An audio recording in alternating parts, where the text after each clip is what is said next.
বিসমিল্লাহ, আলহামদুলিল্লাহ, আসসালাতু ওয়াসসালামু আলা রাসূলিল্লাহ ওয়া বা'দ। সুপ্রিয় দর্শক, আসসালামু আলাইকুম ওয়া রাহমাতুল্লাহি ওয়া বারাকাতুহু।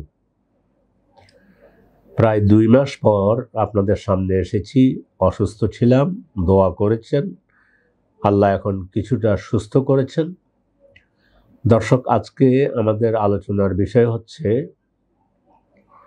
ইনদামা ইয়ামুতু ইবনে আদম সন্তান যখন মৃত্যুবরণ করে, ইউসিবুহু বিমাসিবাতাইনি, তাকে দুটা বিপদ তার সামনে উপস্থিত হয়।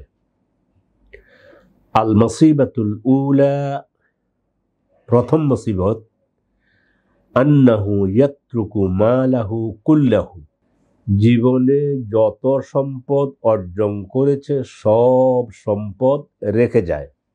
কাফনের কাপড়ে তো আর পকেট থাকে না যে 10 টাকা নিয়ে যাবে।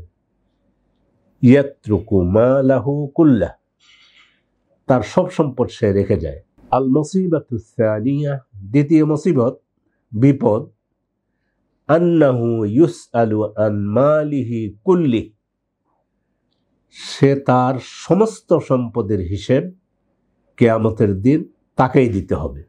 ছেলে, মেয়ে, নিজের ওয়াইফ, আত্মীয় স্বজন হাজার হাজার কোটি টাকা রেখে গিয়েছে সবার জন্য, এ সম্পদ তারা ভোগ করবে, কিন্তু কিয়ামতের দিন সমস্ত সম্পদের হিসেব তাকে দিতে হবে।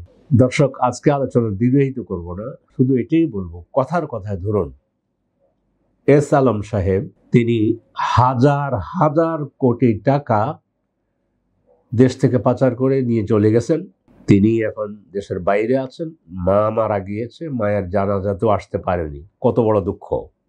তো কিয়ামতের দিন কিন্তু ওনাকে সব সম্পদের হিসাব আল্লাহ তাআলার নিকট দিতে হবে।